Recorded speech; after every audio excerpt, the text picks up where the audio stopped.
ಎಂಬುದಾಗಿ ಆಚರಿಸಿ ಈ ಮಹಿಳಾ ದಿನಾಚರಣೆಯನ್ನ ಈವರೆಗೂ ಆಚರಿಸಿಕೊಂಡು ಬರ್ತಾ ಇದೆ.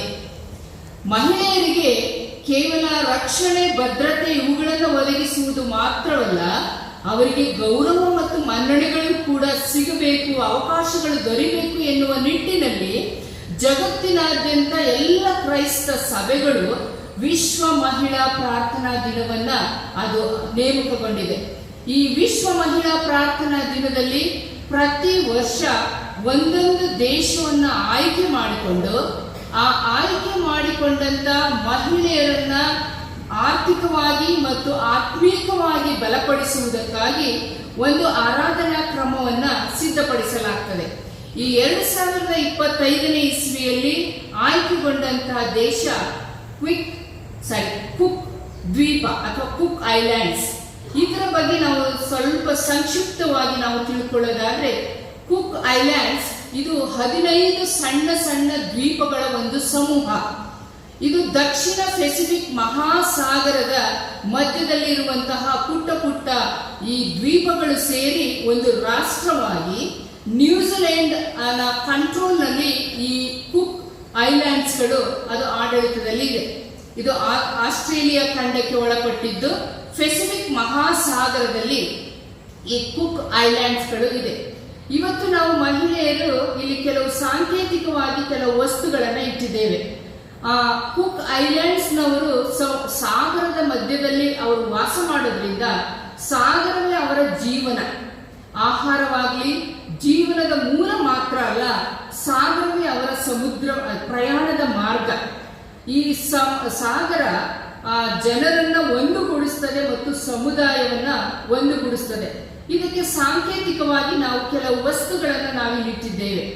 ಕುಕ್ ಐಲ್ಯಾಂಡ್ಸ್ ನ ದೇಶದವರ ಹೆಚ್ಚಾಗಿ ಹೂಗಳನ್ನ ಅವರು ಉಪಯೋಗಿಸ್ತಾರೆ. ಅವರ ಚಿತ್ರಕಲೆಯಲ್ಲಾಗಿರ್ಬೋದು, ಅವರ ಹಾಕೊಳ್ಳುವಂತ ಬಟ್ಟೆ ಆಗಿರ್ಬೋದು, ಅಥವಾ ಹಾಸಿಕೊಳ್ಳುವಂತ ಹಾಸಿಗೆಗಳ ಮೇಲೆ ಹೆಚ್ಚಾಗಿ ಅವರು ಹೂಗಳನ್ನೇ ಅವರು ಆಯ್ಕೆ ಮಾಡಿಕೊಳ್ತಾರೆ. ಹಾಗಾಗಿ ಇವತ್ತು ನಮ್ಮ ಮಹಿಳೆಯರು ಹೂವಿನಿಂದಲೇ ಅಲಂಕಾರ ಮಾಡಿ ತಾವು ಕೂಡ ಹೂವಿನಿಂದಲೇ ಅಲಂಕಾರ, ಕೆಲವು ಸಾಂಕೇತಿಕವಾಗಿ ಇದನ್ನ ಇಟ್ಟಿದ್ದೇವೆ. ಈ ಕುಕ್ ಐಲ್ಯಾಂಡ್ಸ್ ಅಥವಾ ವಿಶ್ವ ಮಹಿಳಾ ಪ್ರಾರ್ಥನಾ ದಿನದ ವಿಶೇಷತೆ ಏನು ಅಂತ ಹೇಳಿದ್ರೆ, ಆ ಒಂದು ದೇಶದ ಮಹಿಳೆಯರು ಒಂದು ಆರಾಧನಾ ಕ್ರಮವನ್ನ ರಚಿಸ್ತಾರೆ. ಅವರದೇ ಆದಂತಹ ಭಾಷೆಯಲ್ಲಿ ಆರಾಧನಾ ಕ್ರಮವನ್ನ ರಚಿಸಿ ತಮ್ಮ ದೇಶವನ್ನ ಪರಿಚಯಿಸ್ತಾರೆ ಇಡೀ ಬೇರೆ ದೇಶಕ್ಕೆ ಅಥವಾ ವಿಶ್ವದ ಎಲ್ಲಾ ದೇಶಗಳಿಗೆ. ತಮ್ಮ ಭಾಷೆ, ತಮ್ಮ ಸಂಸ್ಕೃತಿ, ತಮ್ಮ ಸಂಪ್ರದಾಯ, ತಮ್ಮ ದೇಶದ ಹೆಣ್ಣು ಮಕ್ಕಳ ವಿದ್ಯಾಭ್ಯಾಸ, ಅವರ ಸ್ಥಿತಿಗತಿ ಇವೆಲ್ಲವುಗಳನ್ನ ಪರಿಚಯಿಸುವುದರ ಜೊತೆಯಲ್ಲಿ ಸತ್ಯವೇದದಲ್ಲಿ ಕೆಲವು ಆಯ್ದಂತಹ ಭಾಗಗಳನ್ನು ತೆಗೆದುಕೊಂಡು ದೇವರನ್ನ ಆರಾಧಿಸುವಂತ ಆರಾಧನಾ ಕ್ರಮವನ್ನ ಆ ದೇಶ ಅದು ರಚಿಸ್ತದೆ. ನಂತರ ಬೇರೆ ಬೇರೆ ದೇಶದವರು ಅಥವಾ ಪ್ರಾದೇಶಿಕ ಭಾಷೆಗಳಲ್ಲಿ ಅದನ್ನ ಭಾಷಾಂತರಿಸಿಕೊಂಡು ತಮ್ಮ ತಮ್ಮ ಸಭೆಗಳಲ್ಲಿ ಈ ಒಂದು ವಿಶ್ವ ಮಹಿಳಾ ಪ್ರಾರ್ಥನಾ ದಿನವನ್ನ ಆಚರಿಸುವಂತಹದ್ದು ರೂಢಿಯಾಗಿ ಬಂದಿದೆ. ಈ ನಮ್ಮ ಕರ್ನಾಟಕದಲ್ಲಿ CSI KSDಯಲ್ಲಿ ನಿನ್ನೆ ದಿನ ನಾವು ಅಂತಾರಾಷ್ಟ್ರೀಯ ಮಹಿಳಾ ದಿನದ ಪ್ರಯುಕ್ತ ವಿಶ್ವ ಮಹಿಳಾ ಪ್ರಾರ್ಥನಾ ಕೂಟವನ್ನ ಆಚರಿಸಿ ಇವತ್ತು ಕೂಡ ನಮ್ಮ ಸಭೆಯಲ್ಲಿ ಇದನ್ನು ನಾವು ಆಚರಿಸುವಂತ ಅವಕಾಶವನ್ನ ತಂದೆಯಾದ ದೇವರು ನಮಗೆ ಕೊಟ್ಟಿರುವುದಕ್ಕಾಗಿ ನಾನು ಕೃತಜ್ಞತೆಗಳನ್ನ ಸಲ್ಲಿಸುತ್ತಾ ಈ ಒಂದು ವಿಶ್ವ ಮಹಿಳಾ ಪ್ರಾರ್ಥನಾ ಅಂಗವಾಗಿ ಕೂಡಿ ಬಂದಿರುವಂತ ಎಲ್ಲ ಮಹಿಳೆಯರಿಗೆ ನಾನು ಮಹಿಳಾ ದಿನಾಚರಣೆಯ ಶುಭಾಶಯಗಳನ್ನ ತಿಳಿಸುವವಳಾಗಿದ್ದೇನೆ. ನಮ್ಮ ಇವತ್ತಿನ ವಾಕ್ಯ ಧ್ಯಾನದ ಮುಖ್ಯ ಪ್ರಸ್ತಾಪ women as A change maker. Women as change maker, ಮಹಿಳೆ ಬದಲಾವಣೆಯನ್ನ ತರುವವರು ಎಂಬುದಾಗಿ. ಈಗಾಗಲೇ ಈ ಕುರಿತು ನಾವು 3 ಪರಿಚಯದ ಭಾಗಗಳನ್ನ ಓದಿ ಕೇಳಿಸಿಕೊಂಡಿದ್ದೇವೆ. ದೇವರು ಚರಿತ್ರೆಯುದ್ದಕ್ಕೂ ಬದಲಾವಣೆಗಳನ್ನು ತರುವುದರಲ್ಲಿ ಅನೇಕ ಪುರುಷರ ಜೊತೆಯಲ್ಲಿ ಅನೇಕ ನಾಯಕಿಯರನ್ನು ಕೂಡ, ಸ್ತ್ರೀಯರನ್ನು ಕೂಡ ಆಯ್ಕೆ ಮಾಡಿಕೊಂಡದ್ದನ್ನು ನಾವು ಸತ್ಯವೇದದಲ್ಲಿ ಕಾಣ್ತೇವೆ. ಉದಾಹರಣೆಗೆ ಎಸ್ತೇರಳು, ದೆಬೋರಳು, ಹಳೆ ಒಡಂಬಡಿಕೆಯಲ್ಲಿ ಬರೋದಾದ್ರೆ, ಮತ್ತೆ ಹೊಸ ಒಡಂಬಡಿಕೆಯಲ್ಲಿ ಕೂಡ ಅನೇಕ ಮಹಿಳೆಯರನ್ನ ಬದಲಾವಣೆ ತರುವುದರಲ್ಲಿ ಸಾಧನವನ್ನಾಗಿ ಉಪಯೋಗಿಸಿಕೊಂಡದ್ದನ್ನು ನಾವು ನೋಡ್ತೇವೆ. ದೇವರ ಕಾರ್ಯ ಅದು ನಿರಂತರವಾಗಿ ನಡೆಯುವಂತಹದ್ದು. ಪ್ರತಿ ಕ್ಷಣ, ಪ್ರತಿ ದಿನ ನಾವು ಅದನ್ನು ವೈಯಕ್ತಿಕವಾಗಿ ಮತ್ತು ಸಾಮೂಹಿಕವಾಗಿ ನಾವು ಅದನ್ನು ಅನುಭವ ಮಾಡ್ತಾ ಬಂದಿದ್ದೇವೆ. ನಮ್ಮ ವೈಯಕ್ತಿಕ ಬದುಕಿನಲ್ಲಿ ಏನಾದರೂ ಒಂದು ಘಟನೆಗಳು ನಡೆದಾಗ ಅಥವಾ ಸಾಮೂಹಿಕ ಬದುಕಿನಲ್ಲಿ ಒಂದು ವಿಶೇಷ ಘಟನೆ ನಡೆದಾಗ ನಾವು ಉದ್ಗಾರ ಮಾಡ್ತೇವೆ, ಇದು ದೇವರಿಂದಲೇ ಆದದ್ದು, ಇದು ದೇವರ ಕಾರ್ಯ ಎಂಬುದಾಗಿ. ಹಾಗಾಗಿ ದೇವರ ಕಾರ್ಯ ಅದು ನಿಲ್ಲುವಂಥದ್ದಲ್ಲ, ಅದು ನಿರಂತರವಾದಂಥದ್ದು ಎನ್ನುವಂಥದ್ದನ್ನು ನಾವು ನೋಡ್ತೇವೆ. ಗ್ರೀಕ್ನ ತತ್ವಜ್ಞಾನಿ ಸಾಕ್ರೆಟಿಸ್ ಈ ಬದಲಾವಣೆಯ ಬಗ್ಗೆ ಒಂದು ಮಾತನ್ನ ಹೇಳ್ತಾರೆ. ಏನಂತ ಹೇಳಿದ್ರೆ, ನಮ್ಮೆಲ್ಲ ಶಕ್ತಿಯನ್ನ ಕೇಂದ್ರೀಕರಿಸಿ ಬಯಸುವ ಬದಲಾವಣೆಯ ರಹಸ್ಯವೇನೆಂದರೆ ಹಳೆಯದರ ವಿರುದ್ಧ ಹೋರಾಟವಲ್ಲ, ಬದಲಿಗೆ ಹೊಸದನ್ನು ಕಟ್ಟುವ ಬಯಕೆ ಎಂಬುದಾಗಿ. ಹಳೆಯದರ ವಿರುದ್ಧ ಹೋರಾಟವಲ್ಲ, ಬದಲಿಗೆ ಹೊಸದನ್ನು ಕಟ್ಟುವ ಬಯಕೆ, ಅದೇ ಬದಲಾವಣೆ ಎಂಬುದಾಗಿ ನಾವು ನೋಡ್ತೇವೆ. ಪ್ರಸ್ತುತ ಸ್ತ್ರೀಯ ಸ್ಥಾನಮಾನವನ್ನು ನಾವು ನೋಡೋದಾದ್ರೆ ಕೇವಲ 4 ಗೋಡೆಗಳ ಚೌಕಟ್ಟಿಗೆ ಮಾತ್ರ ಸೀಮಿತವಾಗಿಲ್ಲ. ಇವತ್ತು ಸ್ತ್ರೀ ಶಿಕ್ಷಣ ಕ್ಷೇತ್ರದಿಂದ ಹಿಡಿದು ವೈಜ್ಞಾನಿಕ ಕ್ಷೇತ್ರದವರೆಗೂ ತನ್ನ ಸೇವೆಯನ್ನು ಸಲ್ಲಿಸುವುದರ ಮೂಲಕವಾಗಿ ಬದಲಾವಣೆಗಳನ್ನು ತರುವುದರಲ್ಲಿ ಆಕೆ ಮುಂದಿದ್ದಾಳೆ ಎನ್ನುವುದರಲ್ಲಿ ತಪ್ಪೇನಿಲ್ಲ. ಇತ್ತೀಚೆಗೆ ನಾವು ನೋಡಿದಂತಹ ವಿಷಯ, ಸುನೀತಾ ವಿಲಿಯಮ್ಸ್ ಆಕೆ ಸ್ಪೇಸ್ ನಲ್ಲಿ 9 ತಿಂಗಳುಗಳ ಕಾಲ ಇದ್ದು ನಂತರ ಭೂಮಿಗೆ ಸುರಕ್ಷಿತವಾಗಿ ಬಂದಿದ್ದಾರೆ. ಮಹಿಳೆಯರು ಇವತ್ತು ದೇವರು ತಮಗೆ ಕೊಟ್ಟಂತಹ ವರತಲಾಂತುಗಳ ಮೂಲಕವಾಗಿ ಶೋಭಿಸುವುದರ ಮೂಲಕ ದೇವರನ್ನ ಘನಪಡಿಸಲು, ದೇವರನ್ನ ಆರಾಧಿಸಲು ಕೇವಲ ಪುರುಷರು ಮಾತ್ರವಲ್ಲ, ಮಹಿಳೆಯರು ಕೂಡ ಅರ್ಹರು ಎನ್ನುವಂಥದ್ದನ್ನ ಸಾಬೀತುಪಡಿಸಿದ್ದಾರೆ. ಸತ್ಯವೇದದಲ್ಲಿ ನಾವು ನೋಡ್ತೇವೆ, ಗಲಾತ್ಯದವರಿಗೆ ಪೌಲನು ಬರೆದಂತ ಪತ್ರಿಕೆ 3ನೇ ಅಧ್ಯಾಯದ 28ನೇ ವಚನದಲ್ಲಿ ನಾವು ಹೀಗೆ ನೋಡ್ತೇವೆ, ನೀವೆಲ್ಲರೂ ಕ್ರಿಸ್ತ ಯೇಸುವಿನಲ್ಲಿ ಒಂದೇ ಆಗಿರುವುದರಿಂದ ಯಹೂದ್ಯ ಗ್ರೀಕ ಎಂದು, ಗಂಡು ಹೆಣ್ಣು ಎಂದು, ಆಳು ಒಡೆಯ ಎಂದು ಭೇದವಿಲ್ಲ ಎನ್ನುವಂಥದ್ದನ್ನ ನಾವು ಸತ್ಯವೇದದಲ್ಲಿ ನೋಡ್ತೇವೆ. ಆದರೆ ಒಂದು ವಿಪರ್ಯಾಸದ ಸಂಗತಿ ಅಂತ ಹೇಳಿದ್ರೆ, ಇಷ್ಟೆಲ್ಲ ಇರುವ ಇಂತಹ ಆಧುನಿಕ ಜಗತ್ತಿನಲ್ಲೂ ಕೂಡ ಇಂದಿಗೂ ಹೆಣ್ಣು ಮಕ್ಕಳ ಮೇಲೆ ಅತ್ಯಾಚಾರ, ಶೋಷಣೆಗಳು ಮತ್ತು ದಬ್ಬಾಳಿಕೆ, ಇಂತಹ ಒಂದು ಕೃತ್ಯಗಳು ದಿನೇ ದಿನೇ ನಾವು ಮಾಧ್ಯಮಗಳಲ್ಲಿ ಕಾಣ್ತಾ ಇದ್ದೇವೆ. ಈ ಸಮಸ್ಯೆ ಸಮಾಜದಲ್ಲಿ ಒಂದು ಗಂಭೀರವಾದಂತಹ ಸಮಸ್ಯೆ. ಇದರ ಕುರಿತು ನಾವೆಲ್ಲರೂ ಕೂಡ ಚಿಂತೆ ಮಾಡಲೇಬೇಕಾದಂತ ಒಂದು ಅನಿವಾರ್ಯತೆ ಇದೆ. ಈ ಶೋಷಣೆ, ದಬ್ಬಾಳಿಕೆ ಮತ್ತು ಒಂದು ಅತ್ಯಾಚಾರ ಅಥವಾ ಇತ್ಯಾದಿ ಸಮಸ್ಯೆಗಳು, ಇವುಗಳಿಗೆ ಕುಟುಂಬವೂ ಕೂಡ ಹೊರತಲ್ಲ, ಕುಟುಂಬವೂ ಕೂಡ ಇದಕ್ಕೆ ಪಾಲುದಾರಿಕೆಯನ್ನ ಹೊಂದಿದೆ. ಆದರೆ ಕ್ರೈಸ್ತ ಮಹಿಳೆಯರಾದಂತಹ ನಾವು ನಮ್ಮ ಕುಟುಂಬಗಳಲ್ಲಿ, ನಮ್ಮ ಸಭೆಗಳಲ್ಲಿ, ನಮ್ಮ ಸಮಾಜದಲ್ಲಿ ಬದಲಾವಣೆಯನ್ನ ತರಬೇಕಾದ್ರೆ ಮೊದಲು ನಾವು ಬದಲಾಗಬೇಕು. ಕ್ರಿಸ್ತನ ಕರಗಳಿಗೆ ನಮ್ಮನ್ನು ನಾವು ಒಪ್ಪಿಸಿಕೊಡ್ಬೇಕು. ಕರ್ತನು ನಮಗೆ ಕೊಟ್ಟಿರುವಂತಹ ವರತಲಾಂತುಗಳು, ದೇವರು ಪ್ರತಿಯೊಬ್ಬರಿಗೂ ಒಂದಲ್ಲ ಒಂದು ವರಗಳನ್ನ ಆತನು ದಯಪಾಲಿಸಿದ್ದಾನೆ. ನಮಗೆ ಕೊಟ್ಟಂತಹ ವರತಲಾಂತುಗಳನ್ನು ಗುರುತಿಸಿಕೊಂಡು ನಮ್ಮಲ್ಲಿರುವಂತಹ ಬಲಹೀನತೆಗಳನ್ನು ತೆಗೆದುಹಾಕಿ ನಾವು ಕಾರ್ಯತತ್ಪರರಾದಾಗಲೇ ನಾವು ಬದಲಾವಣೆಯನ್ನು ತರಲಿಕ್ಕೆ ಸಾಧ್ಯ ಎನ್ನುವಂಥದ್ದನ್ನ ನಾವು ನೋಡ್ತೇವೆ. ಮತ್ತು ಎಲ್ಲ ವಿಷಯಗಳಲ್ಲೂ ನಾವು ನಕಾರಾತ್ಮಕವಾಗಿ ನಾವು ಚಿಂತಿಸದೆ, ಉದಾಹರಣೆಗೆ ನನ್ನಿಂದೇನು ಸಾಧ್ಯ, ನನ್ನ ಕೈಲಿ ಏನಿದೆ, ಅಥವಾ ನಾನು ಏನ್ ಮಾಡಲು ಸಾಧ್ಯ, ನನ್ನ ಬಳಿ ಏನು, ಇಂತಹ ನಕಾರಾತ್ಮಕ ಚಿಂತನೆಗಳನ್ನ ಬಿಟ್ಟು ಸಕಾರಾತ್ಮಕವಾಗಿ ನಾವು ಚಿಂತಿಸುತ್ತಾ ವಿಶಾಲ ಮನೋಭಾವನೆಯನ್ನು ಹೊಂದಿಕೊಂಡಾಗಲೇ ನಾವು ನಮ್ಮ ಕುಟುಂಬಗಳಲ್ಲಿ, ನಮ್ಮ ಸಭೆಗಳಲ್ಲಿ, ನಮ್ಮ ಸಮಾಜದಲ್ಲಿ ನಾವು ಬದಲಾವಣೆಯನ್ನು ತರಲು ಸಾಧ್ಯವಾಗ್ತದೆ. ಮತ್ತು ಎಲ್ಲ ವಿಷಯಗಳಲ್ಲಿ ಮೌಲ್ಯಮಾಪನ ಮಾಡುವಂತ ನಮ್ಮ ದೃಷ್ಟಿಕೋನಗಳು ಯಾವಾಗಲೂ ಅದು ಶುದ್ಧವಾಗಿರಬೇಕು. ನಾವು ಯಾವಾಗ ನಮ್ಮ ದೃಷ್ಟಿಕೋನಗಳು ಶುದ್ಧವಾಗಿರ್ತವೋ, ನಮ್ಮ ಬಲಹೀನತೆಗಳನ್ನು ನಾವು ತೆಗೆದುಹಾಕಿ ನಾವು ಬಲವಾಗಿ ನಾವು ಮುಂದೆ ಸಾಕ್ತೇವೋ, ಕ್ರಿಸ್ತನ ಕರಗಳಿಗೆ ನಾವು ಒಪ್ಪಿಸಿಕೊಟ್ಟು ನಾವು ಮುಂದೆ ಸಾಕ್ತೇವೋ, ಆಗ ನಮ್ಮಿಂದ ಏನಾದರೂ ಒಂದು ಬದಲಾವಣೆಯನ್ನು ತರಲಿಕ್ಕೆ ಅದು ಸಾಧ್ಯವಾಗ್ತದೆ. ನಾವು ಈಗ 3 ಪರಿಚಯದ ಭಾಗಗಳನ್ನು ನಾವು ಓದಿ ಕೇಳಿಸಿಕೊಂಡಿದ್ದೇವೆ. ಈ 3 ಪರಿಚಯದ ಭಾಗಗಳಲ್ಲೂ ಕೂಡ ಮಹಿಳೆಯರನ್ನ ಕರ್ತನ ಸಾಧನಗಳಾಗಿ ಬದಲಾವಣೆ ತರುವುದರಲ್ಲಿ ಹೇಗೆ ಉಪಯೋಗಿಸಿಕೊಂಡ್ರು ಎನ್ನುವಂಥದ್ದನ್ನ ಮಾತನಾಡ್ತದೆ. ಮೊದಲನೇದಾಗಿ ನಾನು ಹೆಚ್ಚು ಸುವಾರ್ತೆಯ ಕಡೆಗೆ ನಾನು ಹೆಚ್ಚು ಒತ್ತನ್ನು ಕೊಡ್ತೇನೆ. ನಾವು ಓದಿ ಕೇಳಿಸಿಕೊಂಡಂತಹ ಸುವಾರ್ಥ ಭಾಗ ಯೋಹಾನನ ಸುವಾರ್ತೆ 4ನೇ ಅಧ್ಯಾಯ. ಇದೆಲ್ಲರಿಗೂ ಕೂಡ ಚಿರಪರಿಚಿತವಾದಂತ ಭಾಗ. ಯೋಹಾನನ ಸುವಾರ್ತೆಯಲ್ಲಿ ಯೇಸು ಸ್ವಾಮಿ ಒಬ್ಬ ಸಮಾರ್ಯದ ಸ್ತ್ರೀಯೊಟ್ಟಿಗೆ ಮಾಡಿದಂತಹ ಸಂಭಾಷಣೆ. ಇದು ಬಹಳ ದೈವಜ್ಞಾನ ಅಂಶವುಳ್ಳಂತಹ ಒಂದು ಸಂಭಾಷಣೆ ಎಂಬುದಾಗಿ ನಾವು ನೋಡ್ತೇವೆ. ಯೇಸು ಒಬ್ಬ ಯಹೂದ್ಯ.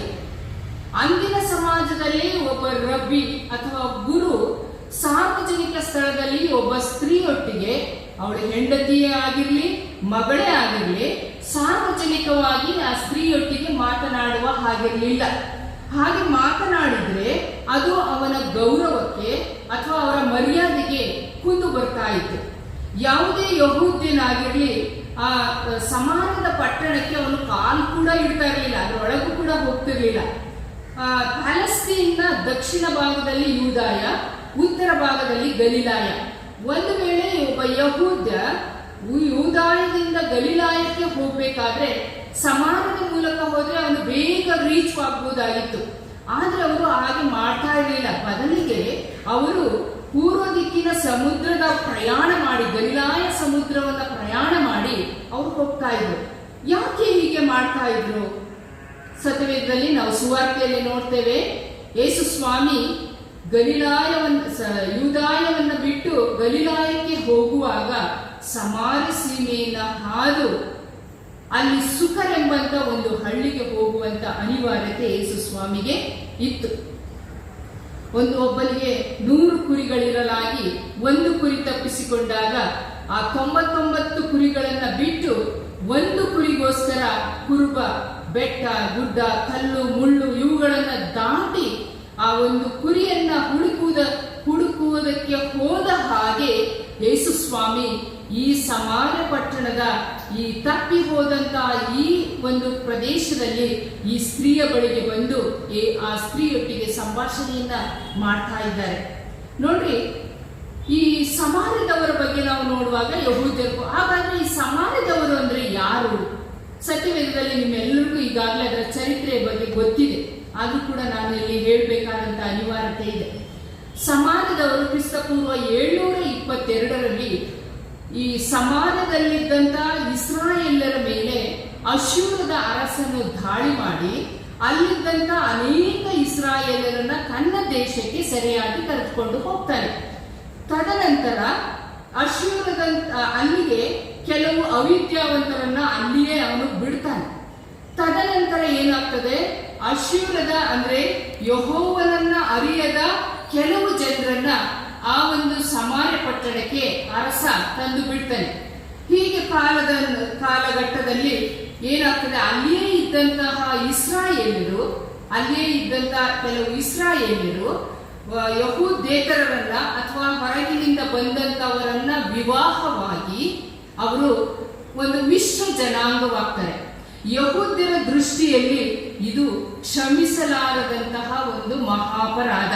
ಯಾಕೆ ಅಂತ ಹೇಳಿದ್ರೆ ಯಹೂದೇತರನ್ನ ವಿವಾಹವಾಗಿರುವಂತದ್ದು ಕ್ಷಮಿಸಲಾರದಂತಹ ಒಂದು ಮಹಾಪರಾಧ. ಹಾಗಾಗಿ ಈ ಮಿಶ್ರ ಜನಾಂಗವಾದಂತಹ ಈ ಸಮಾರ್ಯದವರನ್ನ ಯಹೂದ್ಯರು ಒಂದು ರೀತಿಯ ಕೀಳು ಮನೋಭಾವನೆಯಿಂದ ಪಾಪಿಗಳು ಎಂಬುದಾಗಿಯೇ ಭಾವಿಸ್ತಿದ್ರು. ಯಾವಾಗ ಈ ಯಹೂದ್ಯರು ನೆಬೂಕದ್ನೆಚ್ಚರನ ಆಳ್ವಿಕೆ ಕಾಲದಲ್ಲಿ ಬಾಬೇಲಿಗೆ ಸರಿಯಾಗಿ ಹೋದ್ರು, ಕೋರೇಶನ ಆಳ್ವಿಕೆ ಕಾಲದಲ್ಲಿ ಹಿಂದಿರುಗಿ ಬಂದಾಗ ಅಲ್ಲಿಯೇ ಇದ್ದಂತ ಈ ಮಿಶ್ರ ಜನಾಂಗವನ್ನ ನೋಡಿ ಅವರನ್ನ ತಿರಸ್ಕರಿಸಿದ್ರು. ಧಾರ್ಮಿಕವಾಗಿ ಆಗಲಿ ಸಾಮಾಜಿಕವಾಗಿ ಆಗಲಿ ಯಾವುದೇ ರೀತಿಯ ಹಕ್ಕು ಬಳಕೆಯನ್ನ ಆ ಜನಾಂಗದವರೊಟ್ಟಿಗೆ ಮಾಡ್ತಾ ಇರಲಿಲ್ಲ. ಇಂತಹ ಮಿಶ್ರ ಜನಾಂಗದಿಂದ ಇದ್ದಂತಹ ಒಬ್ಬ ಸಮಾರ್ಯದ ಸ್ತ್ರೀಯೊಟ್ಟಿಗೆ ಯೇಸು ಸ್ವಾಮಿ ಏನ್ ಮಾಡ್ತಾ ಇದ್ದಾರೆ, ಕುಡಿಯುವುದಕ್ಕೆ ನೀರನ್ನ ಕೇಳ್ತಾ ಇದ್ದಾರೆ. ಆ ಭಾಗ ನಮ್ಮೆಲ್ಲರಿಗೂ ಕೂಡ ಚಿರಪರಿಚಿತವಾದಂತಹ ಭಾಗ. ಹಾಗಾಗಿ ನಾನು ಆ ಭಾಗವನ್ನ ಓದೋದಿಲ್ಲ, ಮನೆಯಲ್ಲಿ ಓದ್ಕೊಳ್ರಿ. ನಾನು ಅದರಲ್ಲಿರುವಂತಹ ಕೆಲವು ಅಂಶಗಳನ್ನ ನಿಮ್ಮೊಟ್ಟಿಗೆ ಹಂಚಿಕೊಳ್ಳಿಕ್ಕೆ ನಾನು ಇಷ್ಟಪಡ್ತೇನೆ. ನೋಡ್ರಿ, ಆ ಸಮಾರ್ಯದ ಸ್ತ್ರೀಯೊಟ್ಟಿಗೆ ಯೇಸು ಸ್ವಾಮಿ ಕುಡಿಯುವುದಕ್ಕೆ ನೀರು ಕೇಳುವಾಗ ಆಕೆ ಕೇಳ್ತಾಳೆ, ನೀನು ಯಹೂದ್ಯನು? ಅಯ್ಯ, ನೀನು ಯಹೂದ್ಯನು, ಸಮಾರ್ಯದವಳ ಬಳಿ ನೀರನ್ನು ಕೇಳೋದು ಹೇಗೆ? ಸಾಮಾನ್ಯವಾಗಿ ನೀರು ತರುವಂತದ್ದು ಪ್ರಾತಃ ಕಾಲದಲ್ಲಿ ಅಥವಾ ಸಾಯಂಕಾಲದ ಸಮಯದಲ್ಲಿ. ಆದ್ರೆ ಸತ್ಯವೇದದಲ್ಲಿ ನಾವು ನೋಡ್ತೇವೆ, ಆಕೆ ಮಧ್ಯಾಹ್ನದಲ್ಲಿ ನೀರು ತರಲಿಕ್ಕೆ ಆಕೆ ಬಂದಿದ್ದಾಳೆ. ಕೆಲವು ವಿದ್ವಾಂಸರ ಪ್ರಕಾರವಾಗಿ ಆಕೆ ಸಾಮಾಜಿಕವಾಗಿ ಬಹಿಷ್ಕೃತಳಾಗಿದ್ದು ಮತ್ತು ಪ್ರಶ್ನಾರ್ಥಕವಾದಂತಹ ಚಾರಿತ್ರ್ಯವನ್ನು ಹೊಂದಿದಳು.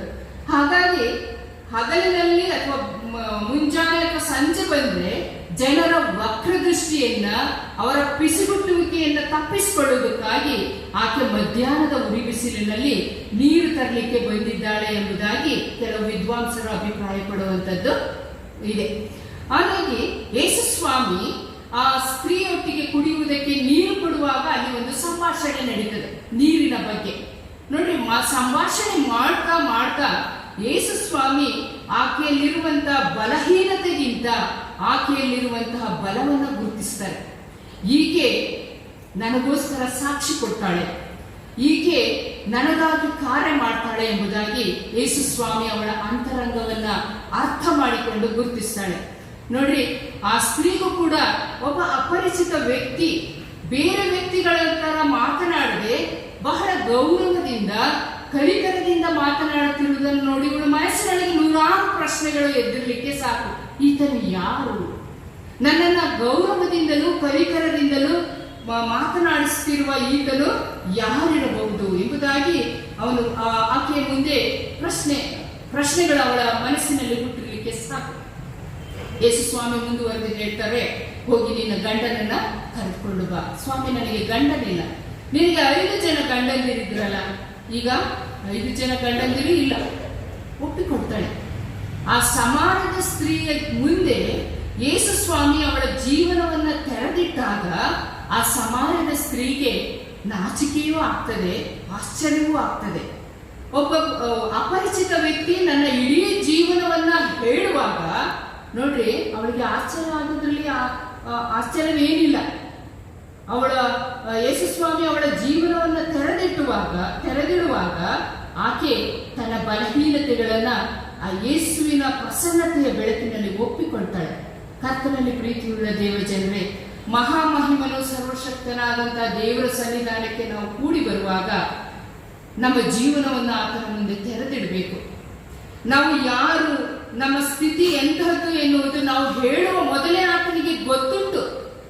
ಆದಾಗ್ಯೂ ಮಹಾಮಹಿಮನು ಎಲ್ಲವನ್ನ ಬಲ್ಲಾತನ ಮುಂದೆ ನಾವು ನಮ್ಮ ಸ್ಥಿತಿಗತಿಗಳನ್ನ ನಾವು ಆತನ ಮುಂದೆ ಒಪ್ಪಿಕೊಳ್ಳಲೇಬೇಕು.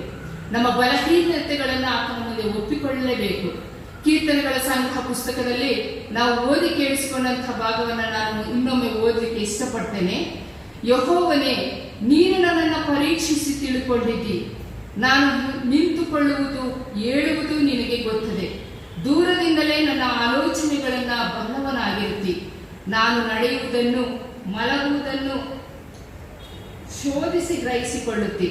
ನನ್ನ ನಡತೆಯೆಲ್ಲ ನಿನಗೆ ಗೋಚರವಾಗಿದೆ. ಯೆಹೋವನೇ, ನನ್ನ ನಾಲಿಗೆಯ ಮಾತುಗಳಲ್ಲಿ ನೀನು ಅರಿಯದೇ ಇರುವಂಥದ್ದು ಒಂದೂ ಇಲ್ಲ. ಸುತ್ತಲೂ ನನ್ನನ್ನು ಆವರಿಸಿ ನಿನ್ನ ಕೈಯನ್ನು ನನ್ನ ಮೇಲೆ ಇಟ್ಟಿ. ಇಂಥ ಜ್ಞಾನವು ನನಗೆ ಬಹು ಆಶ್ಚರ್ಯವಾಗಿದೆ. ಮತ್ತೆ 7ನೇ ವಚನಕ್ಕೆ ಬರುವಾಗ, ನಾನು ನಿನ್ನ ಆತ್ಮಕ್ಕೆ ತಪ್ಪಿಸಿಕೊಳ್ಳುವಂತೆ ಎಲ್ಲಿಗೆ ಹೋಗಲಿ? ನಿನ್ನ ಕಣ್ಣಿಗೆ ಮರೆಯಾಗುವಂತೆ ಎಲ್ಲಿಗೆ ಓಡಲಿ? ಮೇಲನ ಲೋಕಕ್ಕೆ ಏರಿ ಹೋದರೆ ಅಲ್ಲಿಯೂ ನೀನಿರುತ್ತಿ. ಪಾತಾಳಕ್ಕೆ ಹೋಗಿ ಮಲಗಿಕೊಂಡೇನೆಂದರೆ ಅಲ್ಲಿಯೂ ನೀನಿರುವೆ. ಅರುಣನ ರೆಕ್ಕೆಗಳನ್ನು ಕಟ್ಟಿಕೊಂಡು ಹಾರಿ ಹೋಗಿ ಸಮುದ್ರದ ಕಟ್ಟಕಡೆಯಲ್ಲಿ ವಾಸ ಮಾಡೇನೆಂದರೆ ಅಲ್ಲಿಯೂ ನಿನ್ನ ಕೈ ನನ್ನನ್ನು ನಡೆಸುವುದು, ನಿನ್ನ ಬಲಗೈ ನನ್ನನ್ನು ಹಿಡಿದು. ನಮ್ಮ ಹೃದಯವನ್ನ, ನಮ್ಮ ಅಂತರಿಂದ್ರಿಯವನ್ನ ಪರೀಕ್ಷಿಸಿ ತಿಳಿದುಕೊಳ್ಳುವ ಆತನ ಮುಂದೆ ನಮ್ಮ ಬಲಹೀನತೆಗಳನ್ನು ನಾವು ಒಪ್ಪಿಕೊಳ್ಳಲೇಬೇಕು. ನಮ್ಮ ಜೀವನವನ್ನು ಆತನ ಸನ್ನಿಧಾನದಲ್ಲಿ ಕಾಣಿಸಿಕೊಳ್ಳುವಾಗ ನಾವು ಅದನ್ನು ತೆರೆದಿಡಲೇಬೇಕು. ದೇವರ ವಾಕ್ಯವೆಂಬಂತ ಕನ್ನಡಿಯಲ್ಲಿ ನಮ್ಮನ್ನು ನಾವು ನೋಡಿಕೊಳ್ಳಬೇಕು. ಜ್ಞಾನೋಕ್ತಿಗಳ ಪುಸ್ತಕ 28ನೇ ಅಧ್ಯಾಯದ 13ನೇ ವಚನದಲ್ಲಿ ನೋಡ್ತೇವೆ, ದೋಷವನ್ನು ಮುಚ್ಚಿಕೊಳ್ಳುವವನಿಗೆ ಶುಭವಾಗದು, ಅದನ್ನು ಒಪ್ಪಿಕೊಂಡು ಬಿಟ್ಟು ಬಿಡುವವನಿಗೆ ದೇವರ ಕರುಣೆ ದೊರೆಯುವುದು. ಕತ್ತಲಿನಿಂದ ಬೆಳಕಿನೆಡೆಗೆ, ಅಜ್ಞಾನದಿಂದ ಜ್ಞಾನದ ಕಡೆಗೆ, ಪಾಪದ ಜೀವಿತದಿಂದ ನಮ್ಮನ್ನ ಬಿಡುಗಡೆಯ ಕಡೆಗೆ, ಶಾಶ್ವತ ಮರಣದಿಂದ ನಿತ್ಯ ಜೀವದ ಕಡೆಗೆ ನಡೆಸುವ ಈ ವ್ಯಕ್ತಿಯ ಜೊತೆಗಿನ ಸಂಭಾಷಣೆ ಆ ಸಮಾರ್ಯ ಸ್ತ್ರೀಯ ಬದುಕಿನಲ್ಲಿ ಒಂದು ದೊಡ್ಡ ಬದಲಾವಣೆ ಉಂಟಾಯಿತು. ನೋಡ್ರಿ, ಆಕೆಯ ಸಂಭಾಷಣೆಯಲ್ಲಿ ಪ್ರಾರಂಭದಲ್ಲಿ ಹೇಳ್ತಾಳೆ, ಅಯ್ಯ ನೀನು ಯಹೂದ್ಯ, ನಾನು ಸಮಾನದವಳು, ನನ್ನನ್ನು ನೀರು ಕೊಡು ಅಂತ ಹೇಗೆ ಕೇಳ್ತಿ? ನಂತರ ಮಾತನಾಡ್ತಾ ಅವಳ ಜೀವನವನ್ನ ತೆರೆದಿಟ್ಟಾಗ ಆಕೆ ಹೇಳಿದಂತಹ ಮಾತು, ನೀನು ಪ್ರವಾದಿಯೇ ಇರಬೇಕು. ಇನ್ನೂ ಅವಳು ಮಾತನಾಡ್ತಾ ಸಂಭಾಷಣೆ ಮಾಡ್ತಾ ಆಕೆ ಅರಿಕೆ ಮಾಡ್ತಾಳೆ, ನೀನೇ ಮೆಸ್ಸಿಯ ಎಂಬುದಾಗಿ. ನೋಡಿ, ಆಕೆಯಲ್ಲಿದ್ದ ಆದಂತಹ ಒಂದು ದೊಡ್ಡ ಬದಲಾವಣೆ, ಅವಳಲ್ಲಾದಂತಹ ಬದಲಾವಣೆ ಅವಳನ್ನ ಪಶ್ಚಾತ್ತಾಪಕ್ಕೆ ನಡೆಸಿತು. ಹಾಗೆ ಯೇಸು ಸ್ವಾಮಿಯ ಬಗ್ಗೆ, ಆರಾಧನೆಯ ಬಗ್ಗೆ ಚರ್ಚೆ ಮಾಡ್ತಾಳೆ. ನಮ್ಮ ಪೂರ್ವಜರು ಬೆಟ್ಟದ ಮೇಲೆ ದೇವಾರಾಧನೆ ಮಾಡ್ತಾ ಇದ್ರು. ನೀವು ಹೇಳ್ತೀರಾ ಆರಾಧನೆ ಮಾಡ್ಲಿಕ್ಕೆ ಯೆರೂಸಲೇಮಿಗೆ ಹೋಗ್ಬೇಕು ಎಂಬುದಾಗಿ. ಆಗ ಯೇಸು ಸ್ವಾಮಿ ಹೇಳುವಂತದ್ದು, ಇನ್ನು ಮುಂದೆ ನೀವು ಆರಾಧನೆ ಮಾಡಲಿಕ್ಕೆ ಬೆಟ್ಟಕ್ಕೂ ಹೋಗ್ಬೇಕಾಗಿಲ್ಲ, ಯೆರೂಸಲೇಮಿಗೂ ಹೋಗ್ಬೇಕಾಗಿಲ್ಲ. ಬರಬೇಕಾದಂತ ರಕ್ಷಣೆ ಅದು ಯಹೂದ್ಯರೊಳಗಿಂದ ಅದು ಬರ್ತದೆ. ಮೆಸ್ಸಿಯನು ನಾನು ಎನ್ನುವಂಥದ್ದನ್ನ ಆಕೆಗೆ ಪರಿಚಯಿಸಿದಾಗ ಆಕೆ ಅದನ್ನು ಒಪ್ಪಿಕೊಳ್ತಾಳೆ. ನೋಡ್ರಿ, ಯಾವಾಗ ಅವಳು ಬದಲಾವಣೆಯನ್ನ ಅವಳಲ್ಲಿ ಹೊಂದಿಕೊಂಡ್ರು, ಅವಳಲ್ಲಿ ಒಂದು ದೊಡ್ಡ ಬದಲಾವಣೆ ಅವಳನ್ನ ಪಶ್ಚಾತ್ತಾಪಕ್ಕೆ ನಡೆಸಿತು. ಪಶ್ಚಾತ್ತಾಪ ಅವಳಿಗೆ ಒಂದು ವಿಶೇಷವಾದಂತಹ ದೈವ ಪ್ರಕಟಣೆ ಉಂಟಾಗ್ತದೆ. ಇದುವರೆಗೂ ಯಾರಿಗೂ ಪ್ರಕಟವಾಗದಂತಹ ಒಂದು ದೈವ ಪ್ರಕಟಣೆ ಆ ಸಮಾರ್ಯದ ಸ್ತ್ರೀಗೆ ಯೇಸು ಸ್ವಾಮಿ ಹೇಳ್ತಾರೆ. ಅದೇನು ಅಂತ ಹೇಳಿದ್ರೆ, ಯೋಹಾನ ಸುವಾರ್ತೆ 4ನೇ ಅಧ್ಯಾಯದ 24ನೇ ವಚನದಲ್ಲಿ, ದೇವರು ಆತ್ಮ ಸ್ವರೂಪನು, ಆತನನ್ನು ಆರಾಧಿಸುವವರು ಆತ್ಮಕ್ಕೆ ತಕ್ಕಂತೆ ಆತ್ಮೀಯ ರೀತಿಯಲ್ಲಿ ಸತ್ಯಕ್ಕೆ ತಕ್ಕ ಹಾಗೆ ಆತನನ್ನ ಆರಾಧಿಸಬೇಕು. ನನ್ನನ್ನು ಆರಾಧಿಸುವವರು ಇಂಥವರೇ ಆಗಿರಬೇಕೆಂಬುದಾಗಿ ದೇವರು ಅಪೇಕ್ಷಿಸ್ತಾನಲ್ಲವೋ, ಆ ಸತ್ಯಾಂಶ, ಆ ಒಂದು ದೈವಿಕ ಪ್ರಕಟಣೆ ಆ ಸಮಾರ್ಯದ ಸ್ತ್ರೀಗೆ ಕೊಡಲ್ಪಡ್ತದೆ. ಯಾವಾಗ ಈಕೆಯಲ್ಲಿ ಬದಲಾವಣೆ ಕಾಣ್ತದೋ ಅವಳು ಸುಮ್ಮನೆ ಕೂರ್ಲಿಲ್ಲ, ತಕ್ಷಣವೇ ಕಾರ್ಯಪ್ರವೃತ್ತಳಾಗ್ತಾಳೆ. ನೋಡ್ರಿ, ಅಲ್ಲಿ ಮುಂದಕ್ಕೆ ನಾವು ನೋಡ್ತೇವೆ, ತಕ್ಷಣವೇ ಆ ನೀರಿನ ಕೊಡವನ್ನ ಅಲ್ಲಿಯೇ ಬಿಟ್ಟು ಊರೊಳಗೆ ಓಡಿ ಹೋಗ್ತಾಳೆ. ಓಡಿ ಹೋಗಿ ಜನರೆಲ್ಲರಿಗೂ ಕೂಡ ಅಲ್ಲಿ ನಡೆದಂತಹ ಘಟನೆಯ ಬಗ್ಗೆ ಅವಳು ತಿಳುವಳಿಕೆಯನ್ನು ಹೇಳ್ತಾಳೆ. ಯಾವ ಸಮಾಜ ಆ ಸ್ತ್ರೀಯನ್ನ ತಿರಸ್ಕರಿಸಿತ್ತೋ, ಯಾವ ಸಮಾಜ ಆ ಮಹಿಳೆಯನ್ನ ಕೀಳಾಗಿ ಕಂಡಿತ್ತೋ, ಆ ಮಹಿಳೆಯ ಮೂಲಕವಾಗಿಯೇ ಆ ಊರಿನ ಜನರು ಮೆಸ್ಸಿಯನನ್ನು ಕಂಡುಕೊಳ್ಳಲಿಕ್ಕೆ ಸಾಧ್ಯವಾಯಿತು. ನಾವು ಕೀರ್ತನೆಗಾರನ ಪುಸ್ತಕದಲ್ಲಿ ನಾವು ನೋಡ್ತೇವೆ, ಈ ಓದಿ ಕೇಳಿಸಿಕೊಂಡಂತ ದಾವೀದನು, ದೇವರು ಸರ್ವವ್ಯಾಪಿ, ಎಲ್ಲವನ್ನೂ ನಮ್ಮನ್ನ ಆತನು ಬಲ್ಲವನಾಗಿದ್ದಾನೆ ಅಂತ ಮಹಾಮಹಿಮನ ಮುಂದೆ ನಾವು ನಮ್ಮ ಪಾಪಗಳನ್ನು ಒಪ್ಪಿಕೊಳ್ಳುವಾಗ ದಾವೀದನ 51ನೇ ಕೀರ್ತನೆಯನ್ನು ಬರೀತಾನೆ. ಪ್ರೀತಿ ಸ್ವರೂಪನಾದ ದೇವರೇ, ನನ್ನನ್ನ ಕರುಣಿಸು, ನನ್ನ ಪಾಪವು ಯಾವಾಗಲೂ ನನ್ನ ಮುಂದೆ ಇದೆ, ಕೇವಲ ನಿನಗೆ ತಪ್ಪು ಮಾಡಿದ್ದೇನೆ. ಬಹುಶಃ ಈ ಸ್ತ್ರೀ ಆ ರೀತಿಯ ಬದಲಾವಣೆಯನ್ನ ಆಕೆಯ ಜೀವನದಲ್ಲಿ ನಾವು ಕಂಡುಕೊಂಡ್ವಿ ಎಂಬುದಾಗಿ ನಾವು ನೋಡ್ತೇವೆ. ರೂತ್ ಕೇಸಿ ಎನ್ನುವಂಥವ್ರು ಹೀಗೆ ಒಂದು ಮಾತನ್ನ ಹೇಳ್ತಾರೆ, ನಿನ್ನನ್ನು ಬದಲಾಯಿಸಲು ಒಬ್ಬ ವ್ಯಕ್ತಿ ಬೇಕು, ಆ ವ್ಯಕ್ತಿ ನೀನೇ. ನಾನು ಬದಲಾಗದೆ ಹೋದರೆ ನಾನು ಇತರರನ್ನ ಬದಲಾಯಿಸಲಿಕ್ಕೆ ಸಾಧ್ಯವಿಲ್ಲ. ನಾನು ಬದಲಾಗಬೇಕಾದರೆ ಕ್ರಿಸ್ತನಿಂದ ನಾನು ಸಬಲೀಕರಣವನ್ನ ಹೊಂದಿಕೊಳ್ಳಬೇಕು. ಮೊದಲು ನಾವು ಬದಲಾಗಬೇಕು. ನಮ್ಮ ಬಲಹೀನತೆಗಳಾದಂತ ನಮ್ಮಲ್ಲಿರುವಂತಹ ಕೀಳರಿಮೆ, ನಮ್ಮಲ್ಲಿರುವಂತಹ ಭಯ, ನಮ್ಮಲ್ಲಿರುವಂತಹ ನೆಪ ಹೇಳುವಂತಹದ್ದು, ಅಥವಾ ನಮ್ಮಲ್ಲಿರುವಂತಹ ಕೆಲವು ಬಲಹೀನತೆಗಳು ನಮ್ಮ ಬದಲಾವಣೆಯನ್ನು ತರುವುದಕ್ಕೆ ಅಡ್ಡಿ ಆಗಬಾರದು. ದೇವರ ದೃಷ್ಟಿಯಲ್ಲಿ ಪ್ರತಿಯೊಂದು ವ್ಯಕ್ತಿಯೂ ಕೂಡ ವಿಶೇಷವಾದ ವ್ಯಕ್ತಿಗಳೇ ಆಗಿದ್ದಾರೆ. ಮನುಷ್ಯರಾದರ ಹೊರಗಿನ ತೋರಿಕೆಯನ್ನು ನೋಡುವವರು, ಆದರೆ ದೇವರು ನಮ್ಮ ಅಂತರಂಗವನ್ನೇ ನೋಡುವಾತನು. ದೇವರು ಎಂದಿಗೂ ಕೂಡ ಭೇದ ಮಾಡುವವನಲ್ಲ. ದೇವರು ಎಲ್ಲರನ್ನು ಕೂಡ ಪ್ರೀತಿಸುವವನು. ಕೇವಲ ಮಹಿಳೆಯರಿಗೆ ಮಾತ್ರವೇ ಅಲ್ಲ, ಇಡೀ ಸಭೆಗೆ ಈ ಸುವಾರ್ತೆ. ದೇವರ ದೃಷ್ಟಿಯಲ್ಲಿ ಪ್ರತಿಯೊಂದು ವ್ಯಕ್ತಿಯೂ ಕೂಡ ವಿಶೇಷವಾದ ವ್ಯಕ್ತಿಗಳೇ ಆಗಿದ್ದಾರೆ. ಎಲ್ಲರನ್ನ ಪ್ರೀತಿಸುವಂತ ದೇವರು, ನಮ್ಮ ದೇವರು ನಮ್ಮನ್ನ ಹುಡುಕಿಕೊಂಡು ಬಂದು ನಮ್ಮನ್ನು ರಕ್ಷಿಸಲು ಸಿದ್ಧನಾಗಿರುವಂತಹ ದೇವರು. ನಾವು ಯಾರು, ನಮ್ಮ ಸ್ಥಿತಿ ಎಂತಹದ್ದು ಎಂಬುದನ್ನ ನಾವು ಹೇಳುವ ಮೊದಲೇ ಗೊತ್ತಿರುವಂತಹ ದೇವರು ನನ್ನ ದೇವರು.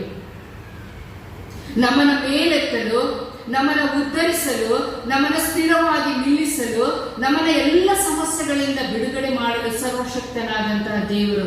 ಅಂತ ಮಹಾಮಹಿಮನಾದಂತಹ ದೇವರ ಕರಗಳಿಗೆ ನಮ್ಮನ್ನು ಒಪ್ಪಿಸಿಕೊಟ್ಟಾಗ ನಾವು ಆತನಿಂದ ಸಬಲೀಕರಣವನ್ನು ಹೊಂದಿದಾಗ ನಾವು ಬದಲಾವಣೆಯನ್ನು ತರಲಿಕ್ಕೆ ಸಾಧ್ಯ.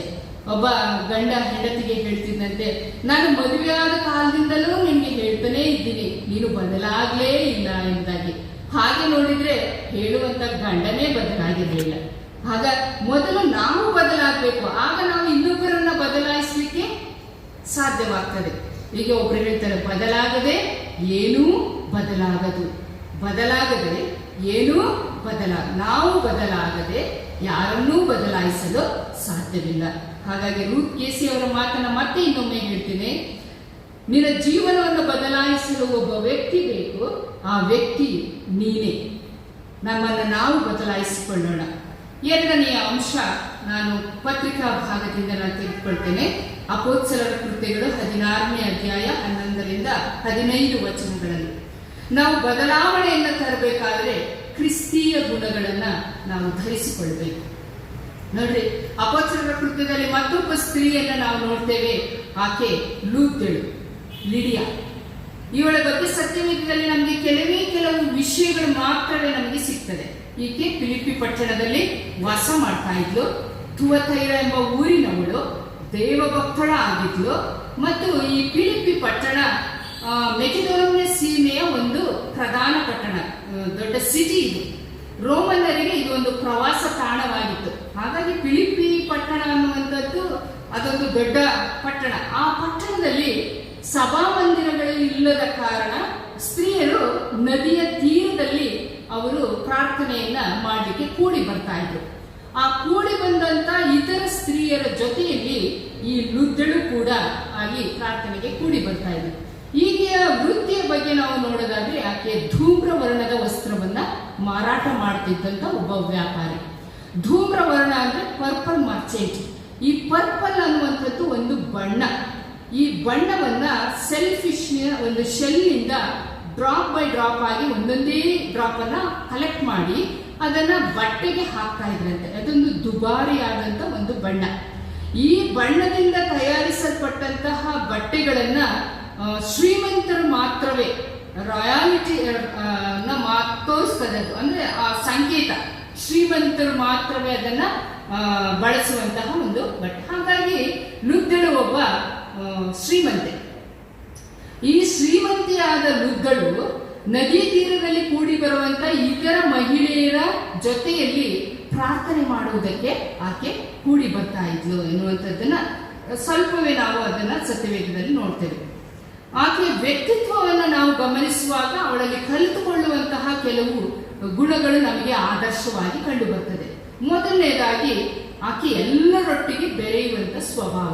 ನೋಡಿ, ವೃತ್ತಿಯಲ್ಲಿ ಆಕೆ ಶ್ರೀಮಂತೆ ಎನ್ನುವಂತ ಅಹಮನ್ನ ಬಿಟ್ಟು ಜನಸಾಮಾನ್ಯರ ಜೊತೆಯಲ್ಲಿ ಆಕೆ ಪ್ರಾರ್ಥನೆಗೆ ಕೂಡಿ ಬರ್ತಾ ಇದ್ಲು ಅಂತ ಹೇಳಿದರೆ, ಆಕೆಯಲ್ಲಿ ಎಲ್ಲರೊಟ್ಟಿಗೆ ಬೆರೆಯುವಂತಹ ಒಂದು ಗುಣ ಸ್ವಭಾವವನ್ನು ನಾವು ಕಾಣ್ತೇವೆ. ನಾವು ಯಾವಾಗಲೂ ಎಲ್ಲರೊಟ್ಟಿಗೆ ಬೆರೆತಾಗಲೇ ಇನ್ನೊಬ್ಬರನ್ನ ಅರ್ಥ ಮಾಡ್ಕೊಳ್ಳಿಕ್ಕೆ ಸಾಧ್ಯ, ಇನ್ನೊಬ್ಬರ ಕಷ್ಟ ಸುಖಗಳಲ್ಲಿ ನಾವು ಭಾಗಿಯಾಗಲಿಕ್ಕೆ ಸಾಧ್ಯ. ಕೆಲವು ಸಂದರ್ಭಗಳಲ್ಲಿ ನಮಗೆ ನಾವೇ ಬಾರ್ಡರ್ ಹಾಕೊಂಡ್ಬಿಡ್ತೀವಿ, ನಾವು ಇಷ್ಟರಲ್ಲೇ ಇರಬೇಕು ಅಂತ. ಯಾವಾಗ ನಾವು ಬಾರ್ಡರ್ನ ಹಾಕೋತೀವಿ, ನಮ್ಮ ಪರ್ಸನಾಲಿಟಿ ಅಥವಾ ನಮ್ಮ ವ್ಯಕ್ತಿತ್ವವನ್ನು ನಾವು ಬೆಳೆಸ್ಕೊಳ್ಳಿಕ್ಕೆ ಸಾಧ್ಯವಾಗಿದೆ. ಇಲ್ಲಿ ಈ ಲೂದ್ಯಳು ಒಬ್ಬ ಶ್ರೀಮಂತಿ ಆಗಿದ್ರೂ ಕೂಡ ಜನಸಾಮಾನ್ಯ ಸ್ತ್ರೀಯರೊಟ್ಟಿಗೆ ನದಿ ತೀರದಲ್ಲಿ ನಡೆಯುವಂತ ಪ್ರಾರ್ಥನೆಗೆ ಆಕೆ ಕೂಡಿ ಬರ್ತಾ ಇದ್ಲು. ಇನ್ನು ಎರಡನೆಯ ವ್ಯಕ್ತಿತ್ವವನ್ನು ನೋಡುವಾಗ ಆಕೆಯದು ಒಂದು ಪ್ರಾರ್ಥನಾ ಜೀವಿತ. ಆಕೆಯ ವೃತ್ತಿಯ ಬಿಸಿ ವ್ಯಾಪಾರದ ಒತ್ತಡದಲ್ಲೂ ಅವಳು ಪ್ರಾರ್ಥನೆಗೋಸ್ಕರ ಸಮಯವನ್ನು ಬಿಡುವು ಮಾಡ್ಕೊಳ್ತಾ ಇದ್ಲು. ನಾವು ನೆಪಗಳನ್ನೇ ಹೇಳ್ತೇವೆ ಅನೇಕ ಸಂದರ್ಭದಲ್ಲಿ, ಹಾಗೆ ಹೀಗೆ ಅಂತ. ಲುದ್ದಳಿಂದ ನಾವು ಕಲಿತ್ಕೊಳ್ಳುವಂಥದ್ದು ಪ್ರಾರ್ಥನೆಗಾಗಿಯೇ ಅವಳು ಸಮಯವನ್ನ ಬಿಡುವು ಮಾಡ್ಕೊಳ್ತಾ ಇದ್ಲು. ಇದಕ್ಕೆ ಕಾರಣ ದೇವರ ಮೇಲಿನ ಅತಿಯಾದ ಪ್ರೀತಿ ಮತ್ತು ಪ್ರಾರ್ಥನೆಗೆ ಇದ್ದಂತ ಬಲ. ನಾವು ಮುಂದೆ ನೋಡ್ತೇವೆ, ಆ ಪ್ರಾರ್ಥನೆಯ ಜೀವಿತ ಅವಳದ್ದಾಗಿದ್ದರಿಂದ ಅವಳು ದೇವರನ್ನ ಕಂಡುಕೊಂಡು ಅವಳು ಬದಲಾವಣೆಯನ್ನು ಹೊಂದಿಕೊಂಡು ನಂತರ ತನ್ನ ಇಡೀ ಕುಟುಂಬ ದೀಕ್ಷಾ ಸ್ನಾನವನ್ನ ಹೊಂದ್ಕೊಂಡ್ರು ಎಂಬುದನ್ನ ಸತ್ಯವೇದದಲ್ಲಿ ನಾವು ನೋಡ್ತೇವೆ. ಆಕೆ ಬದಲಾದಲು, ನಂತರ ಆಕೆಯ ಮೂಲಕವಾಗಿ ಇಡೀ ಕುಟುಂಬ ಯೇಸುವನ್ನ ಸ್ವಂತ ರಕ್ಷಕನನ್ನಾಗಿ ಕಂಡುಕೊಳ್ಳುವುದರ ಮೂಲಕ ದೀಕ್ಷಾ ಸ್ನಾನವನ್ನ ಹೊಂದಿಕೊಂಡ್ರು. ದೇವರು ಆಕೆಯ ಹೃದಯವನ್ನ ತೆರೆದರು, ದೇವರನ್ನ ಕಂಡುಕೊಂಡ್ರು. ಇಡೀ ಕುಟುಂಬ ದೀಕ್ಷಾ ಸ್ನಾನವನ್ನ ಹೊಂದ್ಕೊಂಡ್ರು.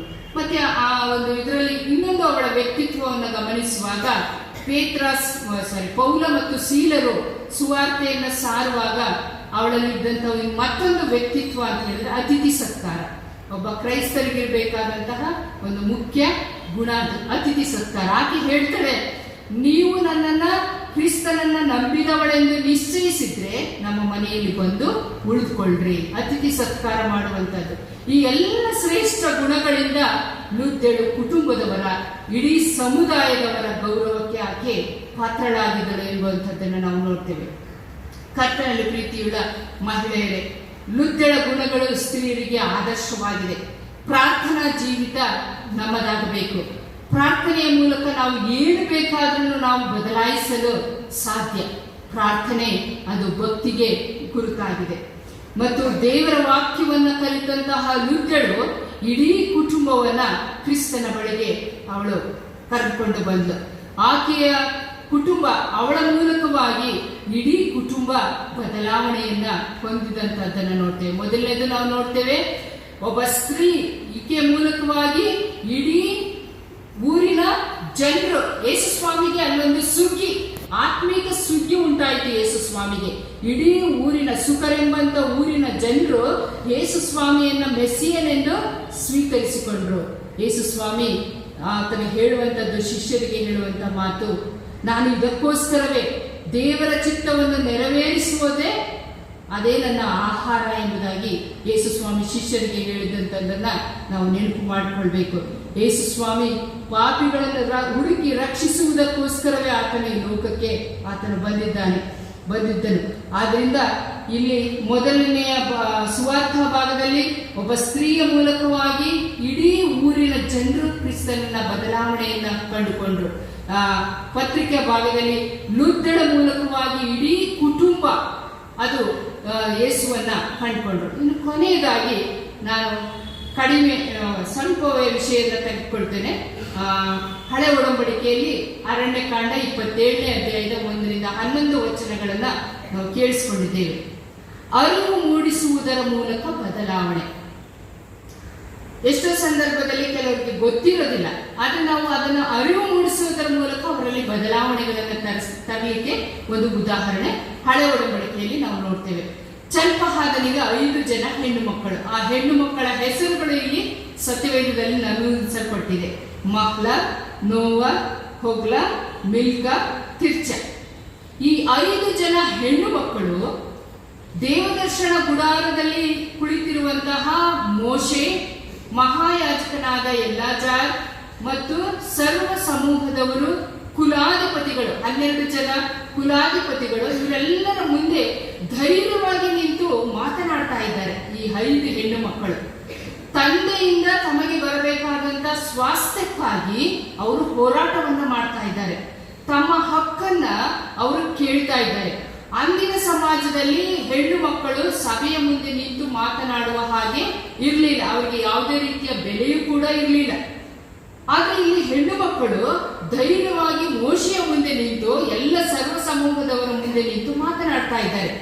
ನಮ್ಮ ತಂದೆ ಚಲ್ಪಹಾದ, ಅವನು ತೀರಿ ಹೋಗಿದ್ದಾನೆ. ತಂದೆಯ ಬಗ್ಗೆ ಒಂದು ಒಳ್ಳೆಯ ಸಾಕ್ಷಿಯನ್ನು ಕೊಡ್ತಾರೆ ನೋಡ್ರಿ. ನಮ್ಮ ತಂದೆ ಕೊರಾಹನ ಯೆಹೋವನಿಗೆ ವಿರುದ್ಧವಾಗಿ ಪಾಪ ಮಾಡಿ ನಾಶವಾದಂತವರ ಜೊತೆಯಲ್ಲಿ ನಮ್ಮ ತಂದೆ ಸತ್ತಿಲ್ಲ. ಅವನ ಸಾವು ಅಥವಾ ಅವನ ಮರಣ ಸಹಜವಾದಂತಹ ಮರಣ. ನಮ್ಮ ತಂದೆ ಸಜ್ಜನ, ಹಾಗಾಗಿ ಅವನು ಸತ್ತು ಹೋಗಿದ್ದಾನೆ. ಅವನ ಆಸ್ತಿ ನಮ್ಗೆ ಬರಬೇಕು. ನೋಡ್ರಿ, ದೇವರು ಯಾವಾಗಲೂ ನ್ಯಾಯದ ಪರ, ವಿಧವೆಯರ, ಅನಾಥರ ಪರವಾಗಿ ನಿಂತು ವಾದಿಸುವಂತ ದೇವರು ನಮ್ಮ ದೇವರು. ಗಂಡಿನ ಆಸರೆ ಇಲ್ಲದಂತ ಕುಟುಂಬಕ್ಕೆ ದೇವರ ಮೋಶೆಯ ಮೂಲಕ ಮಾತನಾಡ್ತಾ ಇದ್ದಾರೆ. ಆ ಹೆಣ್ಣು ಮಕ್ಕಳು ಕೇಳುವಂತದ್ದು ನ್ಯಾಯ. ಗಂಡು ಮಕ್ಕಳು ಇಲ್ಲದಿದ್ರೆ ಆಸ್ತಿ ಹೆಣ್ಣು ಮಕ್ಕಳಿಗೆ ಬರಬೇಕು. ದೇವರೇ ಆ ಹೆಣ್ಣು ಮಕ್ಕಳ ಪರವಾಗಿ ಮೋಶೆಯ ಮೂಲಕ ಮಾತನಾಡಿ ನ್ಯಾಯವನ್ನು ಸ್ಥಾಪಿಸ್ತಾರೆ. ನಾವು ನಮಗೆ ಸಿಗಬೇಕಾದಂತ ಹಕ್ಕುಗಳಿಗಾಗಿ ಅನೇಕ ಸಲ ನಾವು ಬಲವಂತದಿಂದ ಹೋರಾಟ ಮಾಡ್ತೇವೆ. ಆದರೆ ಪ್ರೀತಿಯಿಂದ ಹೋರಾಟ ಮಾಡುವಾಗ ಅನೇಕ ಸಂದರ್ಭಗಳಲ್ಲಿ ನಾವು ಅದನ್ನು ಪಡ್ಕೊಳ್ಳಿಕ್ಕೆ ಸಾಧ್ಯವಾಗ್ತದೆ. ಇಲ್ಲಿ ಈ 5 ಜನ ಹೆಣ್ಣು ಮಕ್ಕಳು ಸಾಮಾಜಿಕವಾಗಿ ಒಂದು ದೊಡ್ಡ ಬದಲಾವಣೆಯನ್ನೇ ತರ್ತಾರೆ. ಏನು ಅಂತ ಹೇಳಿದ್ರೆ, ಮೋಶೆ ಮೂಲಕ ಹೇಳ್ತಾರೆ, ತಂದೆಯ ಆಸ್ತಿ, ಈಗ ನಾವು ಹೇಳ್ತೇವೆ ತಂದೆಯ ಆಸ್ತಿಯಲ್ಲಿ ಹೆಣ್ಣು ಮಕ್ಕಳಿಗೂ ಪಾಲು ಬರಬೇಕು. ಆದರೆ ಇಸ್ರಾಯೇಲರಲ್ಲಿ ಆ ಕಾಲದಲ್ಲಿಯೇ ಒಂದು ಲಾ ಆಗಿತ್ತು. ಏನು ಅಂತ ಹೇಳಿದ್ರೆ, ತಂದೆಯ ಆಸ್ತಿ ಗಂಡು ಮಗನಿಲ್ಲದಿದ್ದರೆ ಹೆಣ್ಣು ಮಕ್ಕಳಿಗೂ ಅದು ಸ್ವಾಸ್ಥ್ಯ. ಇದು ಒಂದು ಲಾ ಆಯಿತು. ನ್ಯಾಯ ವಿಧಿಯಾಗಿ ಸಮಾಜದಲ್ಲಿ ಬದಲಾವಣೆಯನ್ನ ತಂತು. ಈ 3 ಪರಿಚಯದ ಭಾಗಗಳನ್ನು ನಾವು ಈಗ ಧ್ಯಾನ ಮಾಡಿದ್ದೇವೆ. ಮೊದಲನೆಯ ಪರಿಚಯದಲ್ಲಿ ನಾವು ಬದಲಾವಣೆಯನ್ನು ತರಬೇಕಾದ್ರೆ ಮೊದಲು ನಾವು ಬದಲಾಗಬೇಕು ಮತ್ತು ಕ್ರಿಸ್ತನಿಂದ ನಾವು ಸಬಲೀಕರಣಗೊಳ್ಳಬೇಕು. ನಾವು ಬದಲಾಗದೆ ಏನನ್ನೂ ಕೂಡ ಬದಲಾಯಿಸಲು ಸಾಧ್ಯವಿಲ್ಲ. ಕೇವಲ ಮಹಿಳೆಯರಿಗೆ ಮಾತ್ರವಲ್ಲ, ಎಲ್ಲರಿಗೂ ಕೂಡ ನಾವು ಮೊದಲು ಬದಲಾಗಬೇಕು. ಮತ್ತು ಎರಡನೇದಾಗಿ, ನಾವು ಬದಲಾವಣೆಯನ್ನು ತರಲು ಕ್ರಿಸ್ತೀಯ ಗುಣಗಳನ್ನು ನಾವು ಧರಿಸಿಕೊಳ್ಳಬೇಕು. ಮತ್ತು ಮೂರನೇದಾಗಿ, ಅರಿವು ಮೂಡಿಸುವುದರ ಮೂಲಕವಾಗಿ ನಾವು ಬದಲಾವಣೆಯನ್ನು ತರಲಿಕ್ಕೆ ಸಾಧ್ಯ. ರಾಬಿನ್ ಶರ್ಮಾ ವ್ಯಕ್ತಿತ್ವ ವಿಕಸನವಾದಿ ಅವರು ಹೀಗೆ ಒಂದು ಮಾತನ್ನು ಹೇಳ್ತಾರೆ, change is hard at first, messy in the middle, gorgeous at the end. ಬದಲಾವಣೆ ಎನ್ನುವಂಥದ್ದು ಪ್ರಾರಂಭದಲ್ಲಿ ಕಠಿಣ, ಮಧ್ಯದಲ್ಲಿ ಗೊಂದಲಮಯ, ಆದರೆ ಅಂತ್ಯದಲ್ಲಿ ಆನಂದಕರ ಎಂಬುದಾಗಿ. ಯಾವಾಗಲೂ ಬದಲಾವಣೆಯನ್ನು ನಾವು ತರಲಿಕ್ಕೆ ಪ್ರಾರಂಭ ಮಾಡಿದಾಗ ಕಠಿಣವಾಗಿರ್ತದೆ, ಜನರು ಒಪ್ಕೊಳ್ಳೋದಿಲ್ಲ. ಕುಟುಂಬದಲ್ಲಾಗಲಿ ಸಭೆಯಲ್ಲಾಗಲಿ ಯಾರು, ಮಧ್ಯದಲ್ಲಿ ಸ್ವಲ್ಪ ಗೊಂದಲಮಯ, ಆದರೆ ಕೊನೆಗೆ ಅಂತ್ಯದಲ್ಲಿ ನಾವು ನೋಡ್ತೇವೆ ಅದು ಸಂತೋಷಕರವಾಗಿ ಇರ್ತದೆ. ಹಾಗಾದ್ರೆ ಕರ್ತನಲ್ಲಿ ಪ್ರೀತಿಯುಳ್ಳ ದೇವಜನರೇ, ಇವತ್ತಿನ ನಮ್ಮ ವಾಕ್ಯ ಸಂದೇಶದ ಮೂಲಕವಾಗಿ ನಮಗೆ ದೊರೆತಂತಹ ಸುವಾರ್ತೆ, ಮೊದಲನೇದಾಗಿ ಬದಲಾವಣೆಯನ್ನು ತರುವವರು ನಾವಾಗಬೇಕಾದರೆ ಮೊದಲು ನಾವು ಬದಲಾಗಬೇಕು. ಕ್ರಿಸ್ತನಿಂದ ನಾವು ಸಬಲೀಕರಣರಾಗಬೇಕು. ಕ್ರಿಸ್ತನ ಕರಗಳಿಗೆ ನಮ್ಮನ್ನು ನಾವು ಒಪ್ಪಿಸಿಕೊಡಬೇಕು ಮತ್ತು ಕ್ರಿಸ್ತೀಯ ಗುಣಧರ್ಮಗಳನ್ನು ನಾವು ಧರಿಸಿಕೊಂಡಾಗಲೇ ನಾವು ಬದಲಾವಣೆಯನ್ನು ತರಲಿಕ್ಕೆ ಸಾಧ್ಯ. ಇದರ ಎಲ್ಲದರ ಜೊತೆಯಲ್ಲಿ ಪ್ರಾರ್ಥನಾ ಜೀವಿತ ನಮ್ಮದಾಗಬೇಕು. ಪ್ರಾರ್ಥನೆ ಅದು ಭಕ್ತಿಗೆ ಗುರಿತು, ಜೊತೆಗೆ ಪ್ರಾರ್ಥನೆಯ ಮೂಲಕ ಏನು ಬೇಕಾದರೂ ನಾವು ಅದನ್ನು ಸಾಧಿಸಲಿಕ್ಕೆ ಸಾಧ್ಯ. ಮತ್ತು ಅರಿವು ಮೂಡಿಸುವುದರ ಮೂಲಕ ನಾವು ಬದಲಾವಣೆಯನ್ನು ತರಲಿಕ್ಕೆ ಸಾಧ್ಯ. ನಾವು ಬದಲಾದಾಗ ನಾವು ನಮ್ಮ ಬಲಹೀನತೆಗಳನ್ನು ನಾವು ಒಪ್ಪಿಕೊಂಡು ಬಲ ಶಕ್ತಿವಂತರಾಗಿ ನಾವು ಕಾರ್ಯತತ್ಪರರಾಗಬೇಕು. ನಾವು ಬದಲಾಗ್ಬಿಟ್ಟು ಸುಮ್ಮನೆ ಕೂತ್ಕೊಳ್ಳುವಂಥದ್ದಲ್ಲ, ನಾವು ಕಾರ್ಯತತ್ಪರರಾಗಬೇಕು. ಹಾಗಾಗಿ ಕರ್ತನಲ್ಲಿ ಪ್ರೀತಿಯುಳ್ಳ ದೇವಜನರೇ, ನಮ್ಮ ಬಲಹೀನತೆಗಳನ್ನು ಮಹಾಮಹಿಮನಾದಂತಹ ದೇವರ ಸನ್ನಿಧಾನದಲ್ಲಿ ನಮ್ಮ ಜೀವನವನ್ನು ತೆರೆದಿಡುವುದರ ಮೂಲಕ ನಾವು ಒಪ್ಪಿಕೊಳ್ಳೋಣ. ದೇವರಲ್ಲಿ ನಾವು ಬಲಯುತರಾಗೋಣ. ನಾವು ಬದಲಾವಣೆಗಳನ್ನು ತರುವ ಕರ್ತನ ಸಾಧನಗಳಾಗಿ ಮುಂದುವರಿಯೋಣ. ಹಾಗಾಗಿ ದೇವರು ನಮ್ಮೆಲ್ಲರನ್ನ ಈ ವಾಕ್ಯದ ಮೂಲಕ ಬಲಪಡಿಸಲಿ. ಆಮೇಲೆ ಪ್ರಾರ್ಥನೆ ಮಾಡಿ. ನಿನ್ನ ಆತ್ಮನ ಮೂಲಕ ನಮ್ಮ ಕೂಡ ನೀನು ಮಾತನಾಡಿದ್ದಕ್ಕಾಗಿ ಸ್ತೋತ್ರ ಸ್ವಾಮಿ. ನಾವು ಮನುಷ್ಯ ಮಾತ್ರದವರು ಸ್ವಾಮಿ, ನಮ್ಮಲ್ಲಿ ಬಲಹೀನತೆಗಳು ಉಂಟು ಒಡೆಯ. ದೇವರೇ, ನಿನ್ನ ವಾಕ್ಯದ ಕನ್ನಡಿಯಲ್ಲಿ ನಾವು ಒಪ್ಪಿಕೊಂಡು ದೇವರೇ, ನಿನ್ನ ಮೂಲಕ ನಾವು ಬಲಯುತರಾಗಿ ಈ ಲೋಕದಲ್ಲಿ ನಿನಗೆ ಸಾಕ್ಷಿಯುಳ್ಳ ಮಕ್ಕಳಾಗಿ ಜೀವಿಸುವುದಕ್ಕೆ ನಮ್ಮನ್ನು ಶಕ್ತರನ್ನಾಗಿಸು, ಬಲಪಡಿಸು ಎಂಬುದಾಗಿ ಯೇಸು ಸ್ವಾಮಿಯವರ ಮುದ್ದಾದ ನಾಮದಲ್ಲಿ ಬೇಡಿ ಹೊಂದಿದ್ದೇವೆ ತಂದೆಯೇ, ಆಮೇಲೆ. ಮಹಿಳಾ ದಿನಾಚರಣೆ ನಿಮಿತ್ತವಾಗಿ ಸಭೆಗಳಲ್ಲಿ ವಿಶ್ವ ಮಹಿಳಾ ಪ್ರಾರ್ಥನಾ ದಿನವನ್ನಾಗಿ ಆಚರಣೆ ಮಾಡ್ತೇವೆ. ಅದರ ಉದ್ದೇಶ ನಿಮಗೆ ಈಗಾಗಲೇ ಪ್ರಸಂಗದಲ್ಲಿ ಅವರು ಹೇಳಿದ್ದಾರೆ.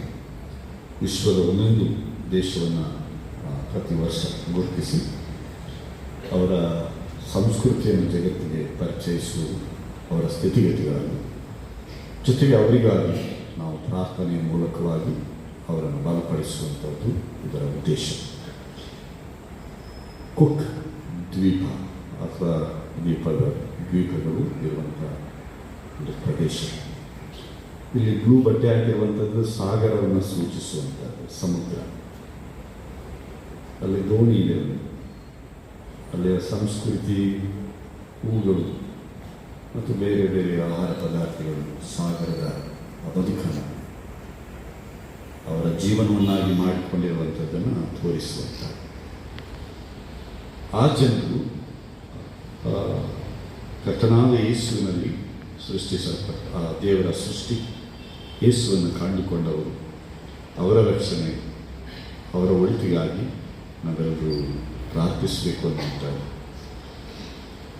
ಬಹಳ ಸುಂದರವಾದಂಥ ರೀತಿಯಲ್ಲಿ ನಮ್ಮ ಮಹಿಳಾ ಅನ್ಯೋನ್ಯ ಸಂಘದವರು ಎಲ್ಲವನ್ನು ಸಿದ್ಧಪಡಿಸಿದ್ದಾರೆ.